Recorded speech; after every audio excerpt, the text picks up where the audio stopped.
welcome. Hi, Jenny. Hi, everybody. Oh, there's some familiar faces there too. Oh, welcome back. Hi, Fred. Welcome. Oh, this is lovely to see you all. I hope you're all going well. Hi, Ty. Nice to see you. Oh, this is lovely. It's great to see you all on this Thursday. It is winter, so I wonder how chilly some of you are. I often kind of look around to see who's got their scarves and beanies on to see how cold it might be in some of your locations. But it's so nice that you're able to join us today. This is our fourth ACEN Critical Conversation. And Helen, hello Helen, it's so nice to see you as well. Oh gosh, this is so great. I feel like it's such a family when these things open, I get to see you all. It's just so lovely. Look, let's kick off and we'll start this session today. And to start off with, I just want to acknowledge the traditional custodians of the land and wherever we are sitting, whether we're in New Zealand or Australia, and I want to pay my respects to the elders past, present and emerging. And I also want to acknowledge that New Zealand is now in a space where you can meet with each other freely and hug and touch each other, and I think that's something really worthy of celebrating. So congratulations to you, New Zealand, and I hope that Australia is not too far behind you as well. Now let's find out where you are all from. I'm going to launch a poll now, so have a little look at that poll and let us know where are you joining us from today. While you're doing that, I'll just let you know of just some housekeeping. So if there are any difficulties, what I'll get you to do is log off and log back into the same link. If that doesn't work, hang around your email and await further instructions. Oh, great. Look, we are all over. This is wonderful. I'll just give you a few more seconds just to respond to that. Respond to our poll to let us know where you are from. Wonderful. In the meantime, while you're also doing that, what I'll do is I'd love to introduce those participating as facilitators today. So my name is Dr. Bonnie Dean and I'm from the University of Wollongong and I'm also on the ACEN Board of Directors. Joining me today, actually, do you know what? Let's launch the poll. Let's find out where you're from first. I'll end the polling and I'll share the results. Here we are. Now, can you see that on your screen? We are from everywhere, all over the world. Oh, and we have a friend joining us from Canada. Welcome to you. So, we've got New Zealand, Tasmania, Victoria, apart from Northern Territory. You know what? I'm going to go tap them on the shoulder, and next time I'll grab some of our friends from the Northern Territory and make sure they're represented as well. So hopefully we can see them come too. All right, I'll stop that. Now, facilitators today, what I'll get you to do is give a wave as I introduce you. Our facilitators join us from the ACEN state chapters. So they are Blair Slater, Erin Stacey, Rachel Barron, Kate Clifford, Annette Mullo, Anna Rowe, Damien Spencer, and Teresa Winchester-Cito. Wonderful, and thank you so much to you facilitators. So how today will work is what we will do is, in a moment I'll introduce you to our guest presenter, and that presentation will go for approximately 10 minutes. I will be recording this presentation and making it available on the ACEN website. After this presentation, we're going to go into our disciplined breakout rooms, where each of our facilitators will take a room and basically just spark some conversation around our topic today. After that conversation, so you'll be in those rooms for approximately 30 minutes, and then after that, we'll come back all together back here in the main room, and we'll have a bit of a summary and overview before the session comes to a close. So, what we'll do at the end as well, so I will make sure that the presentation is recorded and circulated, but also our facilitators will be taking notes inside those rooms as well, and I'll make sure those notes are also circulated too. Now, without further ado, I'm going to introduce you to our guest speaker today. Dr. Patricia Lucas joins us from the Auckland University of Technology in New Zealand. And the topic we'll be talking about today is reflection in will. And this is such a great space, and something that really unites a lot of us in the will space is reflection and reflective practice. What I'd love to do, Patricia, is turn over to you now to share your screen. And while you're doing that, what I'll get everyone else to do is to turn off your videos and keep yourselves on mute. And when we go into the breakout rooms, I really encourage you to turn your videos back on. Okay, over to you, Trish. Thank you. Thank you very much, Bonnie.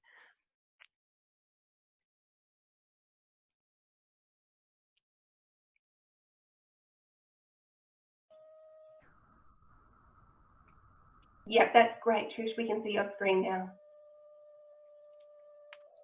So, thank you. Good morning or good afternoon, everybody. First of all, I would like to acknowledge where I come from with my short pepeha.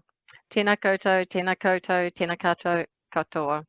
Ko Taranaki toko manga, ko Waitara toka awa, ko Waiwera toka turanga waiwai, ko Trisha Lucas toka ingoa. Greetings, greetings, greetings to you all. Taranaki is my mountain, Waitara is my river, Waiwera is my stomping ground, and my name is Trisha Lucas. Thank you for this opportunity to share my thoughts on reflection on will with you. First, I'd like to begin by thinking about reflection through a whakatauki or a Māori proverb. For me, it's representative of reflection, and it ties in nicely with Dewey's quote here, where he states, reflection is careful and considered examination of experiences. Ka muri, ka mura, ka muri simply translates to, we walk into the future backwards.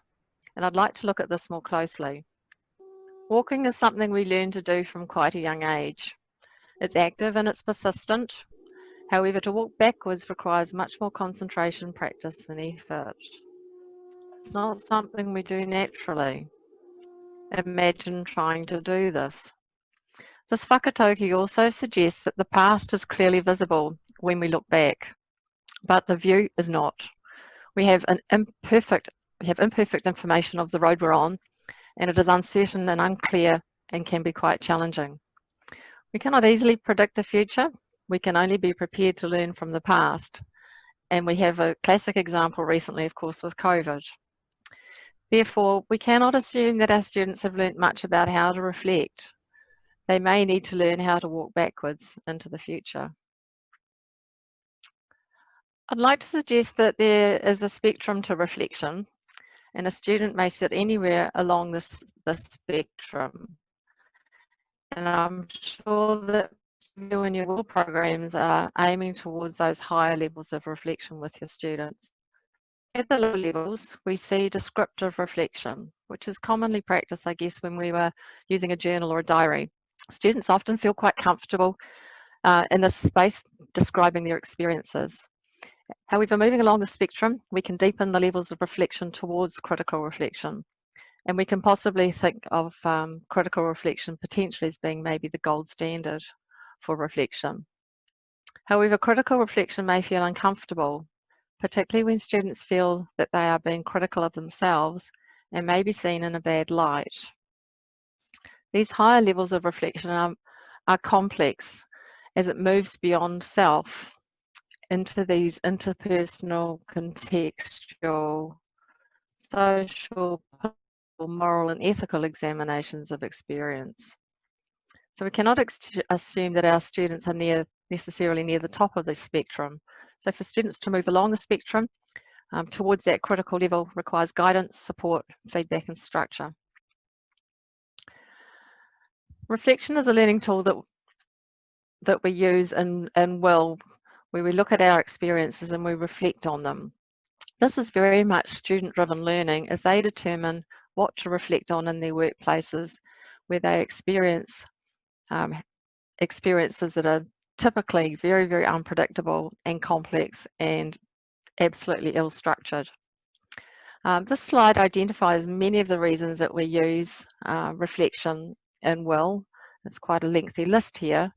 But of course, at the very top here is that we're using reflection to learn from experience, which is fairly typical of experiential learning programs. But there's much more, particularly when we look inside will. We use reflection to help develop those higher order thinking skills. And if we take a look at Bloom's taxonomy, We're definitely moving students away from the teacher-led, remembering content type learning towards much more student-centered learning, where we use creative problem solving and project-based type learning. Inside here, we may also touch on areas of metacognition, where students start to think about their own thinking. Building on this, we can also use reflection to help students improve their performance in order to develop their professional identities and behaviours. And also, depending on the type of reflection that we use, particularly if journaling over periods of time, the students through their reflections are able to begin to appreciate just how much they have grown and learnt throughout their time. So developing those professional skills and personal skills as well. We use reflection to link theory to practice. And this is one way that we try and encourage students to transfer knowledge from one place to another. But this is often quite challenging. One of the things we also try to encourage through reflection or reflection enables is to look at things beyond my own perspective or the perspective of self. Looking at things from multiple perspectives also helps to improve our self-awareness and develop our emotional intelligence. It can also help to foster resilience, particularly when we look at the sorts of events that we've seen just recently. How do we manage in adverse situations? And likewise, it can also help to influence our future action. So overall, practicing reflection is in fact a type of cognitive housekeeping where we can sort and clarify ideas. And as you can imagine, this is certainly not straightforward, linear or tidy. Really, reflection for me is like a good hearty hamburger. It has a top, a middle and a base. And the types of frameworks that we can use and utilise to help guide students with reflective thinking and writing generally tend to have what I would consider three key elements to them, which I've identified here in this diagram. These make up reflection as a whole, forming a very complete picture. However, each of the layers can actually have challenges for the students. So first of all, in order to describe something, you have to be able to notice things. So being observant in the workplace is very important. Finding the subject to write about can be actually the biggest hurdle to writing something that will enable us to learn. Also, writing a reflection close to the time that it happened is certainly much easier than trying to write it several days later when the details are lost. Emotions typically trigger this area as well and can be used to help describe the experience. In WIL programs, if we have weekly prompts and activities within a reflective platform or reflective journal, these can be quite helpful for starting off this very first stage of describing the experience.